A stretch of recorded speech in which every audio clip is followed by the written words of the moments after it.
พร้อมกันครับกราบกราบ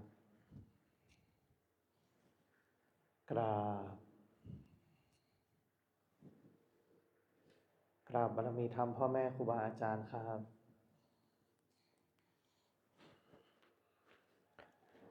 ทั้งหมดกล่าวคำบูชาพระรัตนตรัยพร้อมกัน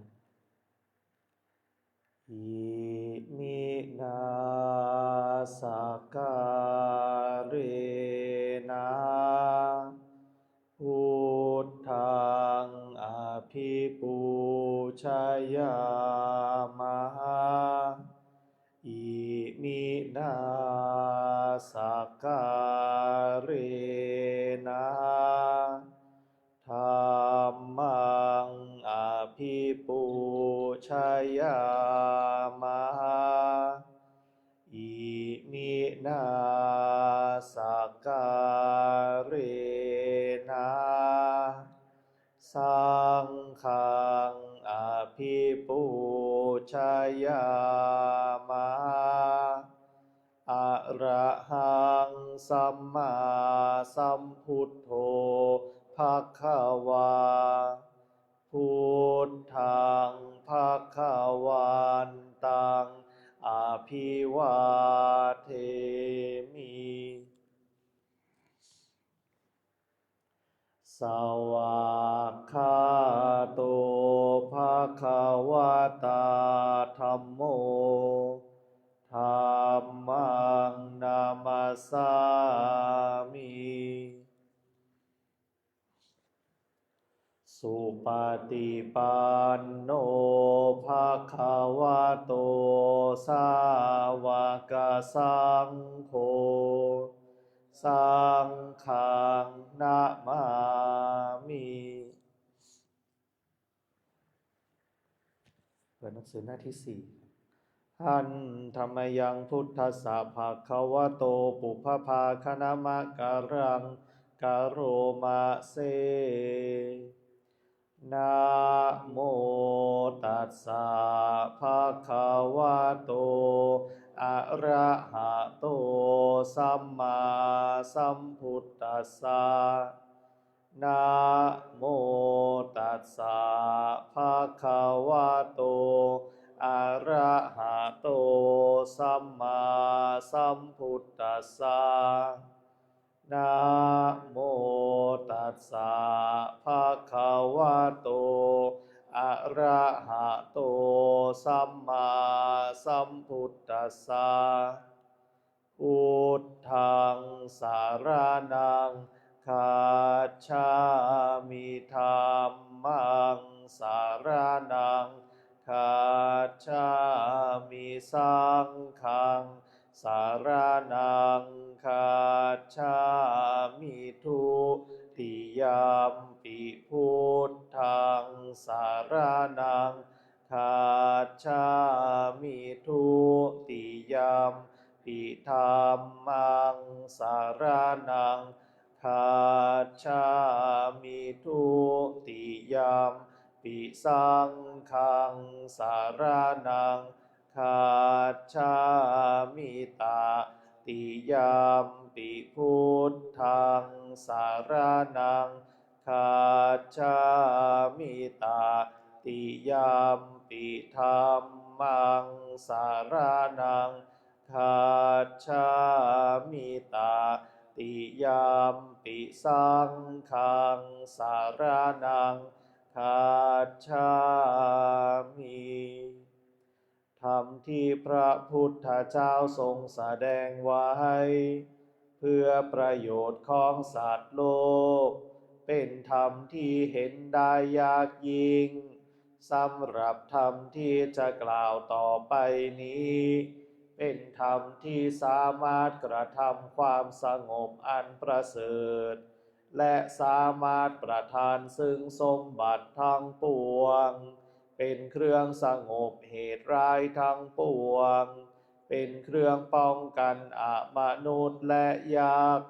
เป็นเครื่องระงับความตายก่อนกำหนดเวลาเป็นเครื่องขจัดความเศร้าโศกและโรค เป็นเครื่องย่ำยีกำลังของข้าศึกเป็นเครื่องจำเริญชัยชนะแด่พระราชาเป็นเครื่องนำสิ่งที่ไม่น่าปรารถนาทั้งปวงออกไปเป็นธรรมอันประเสริฐข้าพระเจ้าจากแสดงคุณธรรมเช่นนั้นตามสภาพที่เป็นจริงณที่ใดมีผู้กล่าวว่าจะสรรเสริญพระคุณอันประเสริฐของพระรัตนตรัยด้วยจิตที่เลื่อมใสณที่นั้นความสุขความสบายและความสวัสดีย่อมมีแก่ผู้นั้นตลอดกาลทุกเมื่อเปิดหนังสือไปหน้าที่8หันธรรมยังปฏิจจสมุปาทาธัมเมสุอิทัปปัจจยตาทิธรรมปะทังพนามะเสอิทาภิกขเวอริยสาวโกปฏิจจสมุปาทานเยวะสาธุกังโยนิโสมนะสิกโรติภิกษุทางหลายอริยสาวกในธรรมวินัยนี้ย่อมกระทำไว้ในใจโดยแยบคายเป็นอย่างดีซึ่งปฏิจจสมุปบาทนั้นเทียวดังนี้ว่าอิมัสสมิงสติอิทังโหติเมื่อสิ่งนี้มีสิ่งนี้ย่อมมีอิมัสสุปาทาอิทังอุปัชชาติเพราะความเกิดขึ้นแห่งสิ่งนี้สิ่งนี้จึงเกิดขึ้นอิมัสสมิงอสติอิทังนะโหติเมื่อสิ่งนี้ไม่มีสิ่งนี้ย่อมไม่มีอิมัสสนิโรธาอิทังนิรุชชาติเพราะความดับไปแห่งสิ่งนี้สิ่งนี้จึงดับไปญาติทางได้แก่สิ่งเหล่านี้คืออวิชชาปัจจยาสังขาราเพราะมีอวิชชาเป็นปัจจัยจึงมีสังขารทั้งหลายสังขาราปัจจยาวิญญาณังเพราะมีสังขารเป็นปัจจัยจึงมีวิญญาณวิญญาณปัจจยานามรูปังเพราะมีวิญญาณเป็นปัจจัยจึงมีนามรูปนามรูปปัจจยาสาลายตานังเพราะมีนามรูปเป็นปัจจัยจึงมีสาลายตนะสาลายตนะปัจจยาภัสโสเพราะมีสาลายตนะเป็นปัจจัยจึงมีผัสสะผัสสะปัจจยาเวทนาเพราะมีผัสสะเป็นปัจจัยจึงมีเวทนาเวทนาปัจจยาตัณหาเพราะมีเวทนาเป็นปัจจัยจึงมีตัณหาตัณหาปัจจยาอุปาทานังเพราะมีตัณหาเป็นปัจจัยจึงมีอุปาทานอุปาทานาปัจจยาภาโวเพราะมีอุปาทานเป็นปัจจัยจึงมีภพภาวะปัจจยาชาติเพราะมีภพเป็นปัจจัยจึงมีชาติชาติปัจจยาชรามรณังโสกะปริเทวะทุกขโทมนัสสุปายาสาสัมภวันติเพราะมีชาติเป็นปัจจัยชรามรณะโสกะปริเทวะทุกขโทมนัสอุปายาสะทางหลายจึงเกิดขึ้นครบถ้วน เอวะเมตัสสะเกวลัสสะทุกขคันทัสสะสมุทัยโยโหติ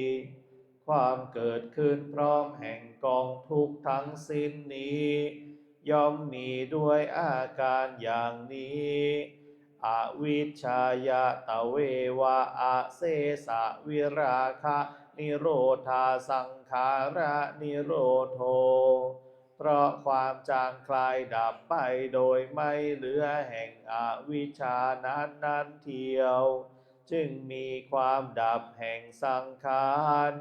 สังขาระนิโรธาวิญญาณนิโรโธเพราะมีความดับแห่งสังขารจึงมีความดับแห่งวิญญาณ